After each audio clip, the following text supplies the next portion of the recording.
അമ്മയും സഹോദരനെയും കൊന്നില്ലാതാക്കി ആ വീട്ടിൽ ഒരു കൂസലുമില്ലാതെ ഇറച്ചിയടക്കം വാങ്ങി പാകം ചെയ്ത് ദിവസങ്ങളോളം സുഖവാസം.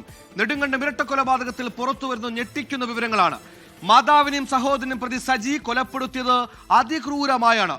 കൊലപ്പെടുത്തിയ ശേഷം 2 ദിവസം മൃതദേഹങ്ങൾ വീടിന് സമീപം പൊതിഞ്ഞു സൂക്ഷിച്ചു. അർദ്ധരാത്രിയിൽ മണ്ണിട്ട് മൂടി 3-ാം നാളാണ് മൃതദേഹങ്ങൾ കുഴിയെടുത്ത് മറവ് ചെയ്തത്. പ്രതി സജിയെ 14 ദിവസത്തേക്ക് നെടുങ്കണ്ടം 1-ാം ക്ലാസ് മജിസ്ട്രേറ്റ് കോടതി റിമാൻഡ് ചെയ്തു.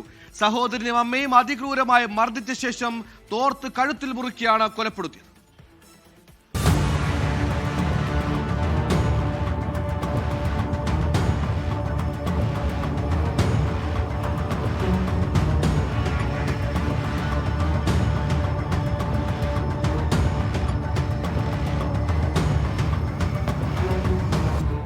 ഏപ്രിൽ 4-ാം തീയതിയാണ് ക്രൂര കൊലപാതകം സജി നടത്തിയത്. സഹോദരൻ റജിയെ പലതവണ സജി കൈകൊണ്ടടിച്ച് നിലത്തു വീഴ്ത്തി, ഷൂ ഇട്ട കാലുകൊണ്ട് ചവിട്ടി, തുടർന്ന് കഴുത്തിൽ തോർത്തുകെട്ടി ഞെരിച്ച് ശ്വാസം മുട്ടിച്ച് കൊലപ്പെടുത്തി. ഇത് തടയാനെത്തിയ അമ്മ മേരിക്കുട്ടിയെ അടിച്ചു വീഴ്ത്തിയ ശേഷം തറയിൽ തലയിടിപ്പിച്ച് കൊലപ്പെടുത്തുകയായിരുന്നു. തുടർന്ന് മൃതദേഹങ്ങൾ വീടിന് പിൻവശത്തുള്ള ചായ്പിൽ 2 ദിവസം ഗ്രീൻ നെറ്റിൽ പൊതിഞ്ഞു സൂക്ഷിച്ചു.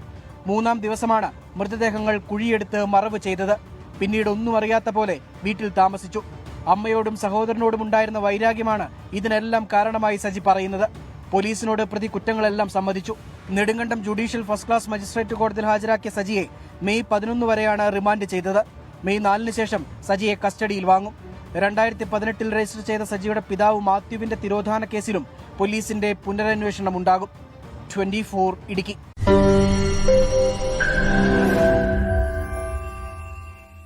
ലോകത്തെവിടെയായാലും ഏത് സമയത്തും 24 വാർത്തകളും ഓഗ്മെന്റഡ് റിയാലിറ്റി പാക്കേജുകളും എക്സ്പ്ലെയിനറുകളും വിശദമായി കാണാൻ ഞങ്ങളുടെ യൂട്യൂബ് ചാനൽ നിങ്ങൾക്ക് സബ്സ്ക്രൈബ് ചെയ്യാം.